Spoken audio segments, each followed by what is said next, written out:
Hello বন্ধুরা, কেমন আছো তোমরা সবাই? আমি তো খুব ভালো আছি। তোমরা কেমন আছো অবশ্যই কমেন্টে আমাকে জানিও। আর হ্যাঁ, অনেক দিন পর আমি ব্লগটা নিয়ে এলাম, তোমাদেরকে তো সব কিছু জানিয়েছি। তো তোমরা আমাকে প্লিজ সবাই সাপোর্ট করো, পাশে থেকো।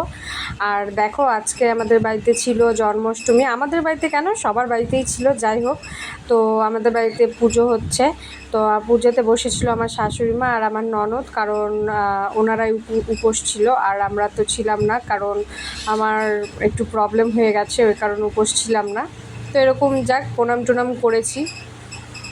এটা হচ্ছে আমার দিদা শাশুড়ি, মানে আমার হাজবেন্ডের হচ্ছে দিদা। তো একটু দুজন মিলে মজা করলাম। আর পুজো বই পড়া হয়ে গেছে, একটু ঠাকুরকে ফুল টুল দিচ্ছে। আর ঠাকুর আর আমাদের গোপুটা দেখতে কেমন অবশ্যই জানিও কমেন্টে, অবশ্যই কমেন্ট করে বলো। কিন্তু আমি কিন্তু অপেক্ষায় থাকলাম তোমাদের। আর প্লিজ সবাই একটু সবাইকে শেয়ার করে দিও আমার ভিডিওটা, কারণ অনেক দিন বাদেই নিয়ে আসছি। আর এই যে এটা আমাদের গপু, আমাদের 3টে গপু আছে, বড়, মেজো, ছোট। আর এটা হচ্ছে গপুর জন্য এবার কেক নিয়ে আসা হয়েছে। প্রতিবারই নিয়ে আসা হয়, তো হাঁড়ির কেকটা প্রতিবার পাওয়া যায় না, কারণ সেল হয়ে যায়। তো এবার যাক, গপুর ভাগ্যের জন্য পাওয়া গেছে। আর গপুর জন্য আমার চ্যানেলটা আবার ঘুরেছে, তো অন্নভোগও রান্না হয়েছিল, সব কিছুই হয়েছে, তোমাদের তো দেখতেই পাচ্ছ।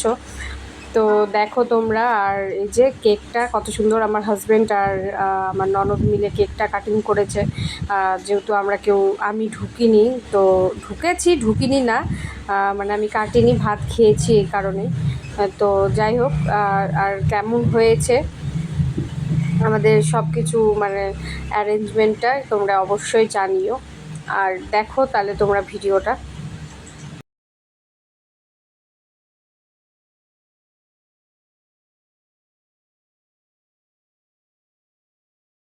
তো পুজোটা কমপ্লিট হয়ে গেল।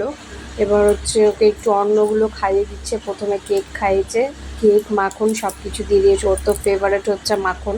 তারপরে কেক দিয়েছে, তারপরে এবার একটু অন্ন, মানে যত রকমের পদবি হয়েছিল আজকে ওনার জন্য সব কিছু ওনাকে খাওয়ানো হচ্ছে। আমাদের গপু সোনা কুচুমুচু খুব খুব খুব জাগ্রত। তোমরা যদি কেউ কিছু চেয়ে থাকো তো দেখো, অবশ্যই ফলবে। আমার কথাটা তোমরা মিলিয়ে নিও, আমি তোমাদেরকে বলে রাখলাম, কারণ বলতে হয় না, আমাদের বাড়িতে এসে যে বা যারা চায় বা চেয়েছে এতদিন ধরে, কাউকে খালি হাতে ঘুরায়নি। আমার এই 6 বছরের অভিজ্ঞতা, তার আগে থেকে তো ওনাদের বাড়িতে আছে, তার আগের ব্যাপারটা আমি জানি না, কিন্তু এই 6 বছর ধরে আমি যেটুকুটা দেখছি সেটুকুটাই আমি বললাম। আর কেকটা শেয়ার করা হয়নি, ভালো করে শেয়ার করলাম। আর এটা হচ্ছে আমাদের সব কিছু ভোগ, তো তোমরা দেখে নাও আর প্রণাম করে নিও। যাই হোক, সবাই একটু লাইক কমেন্ট শেয়ার করে দিও সবাইকে। টাটা, বাই বাই, ভালো থেকো সবাই।